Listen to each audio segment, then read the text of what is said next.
Thank you very much. We can take you to Rome, where we can see King Charles on a walkabout, meeting and greeting Queen Camilla alongside him, the royal couple on this state visit to the Vatican. And this, of course, follows that truly historic moment which you may have seen earlier in the day. I'm just trying to clarify whether this is the Vatican or Rome for you. My understanding it is the Vatican, but you may have seen those truly historic images a little earlier when King Charles and the Pope Leo prayed together for the first time that the head of the Catholic Church and the head of the Church of England have done so in, well, since the Reformation and the time of Henry VIII. So the royal couple just getting into their car there.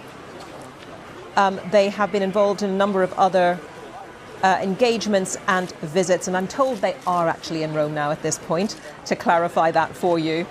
That historic moment in the Sistine Chapel a little earlier today, and we'll be going to my colleague in the Vatican a little later on to talk some more about that. Now, King Charles and Pope Leo have prayed together in the Sistine Chapel, the first time an Anglican monarch and a pontiff have done so in modern history.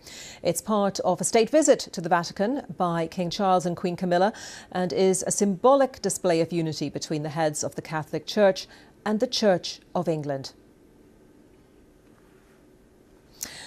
Well, let's go live now to the Vatican and speak to my colleague Mark Lowen, who's been following all the developments there and really stunning images from the Sistine Chapel a little earlier today, Mark.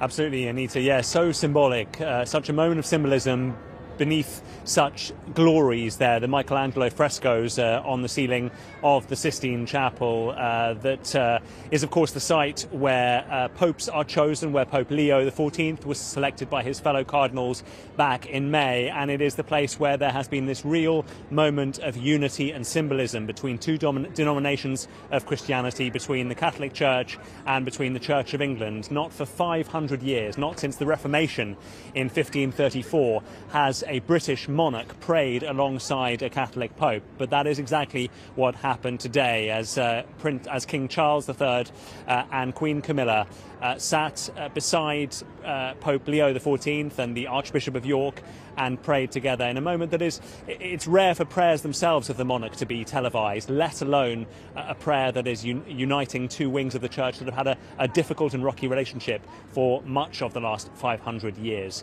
And so a moment of real symbolism which continues now as the King and Queen have been in a papal basilica on the other side of Rome to receive the title of Royal Confrater.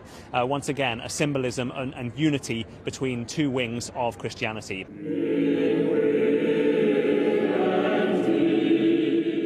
Inside the spectacular Sistine Chapel,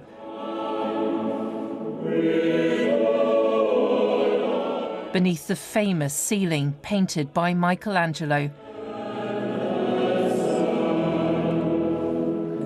an historic service of unity between the Church of England and the Catholic Church.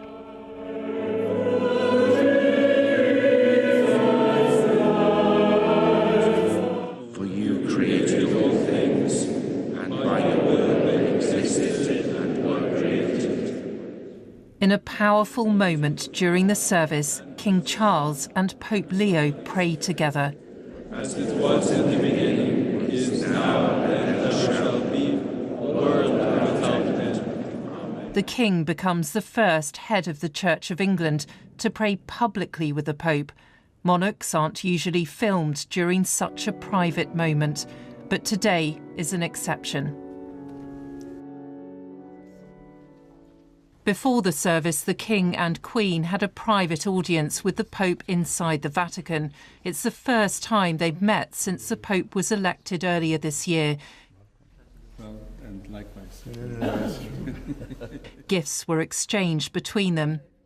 Buckingham Palace will want the focus to be on the important work of building links between religious groups. Helena Wilkinson, BBC News.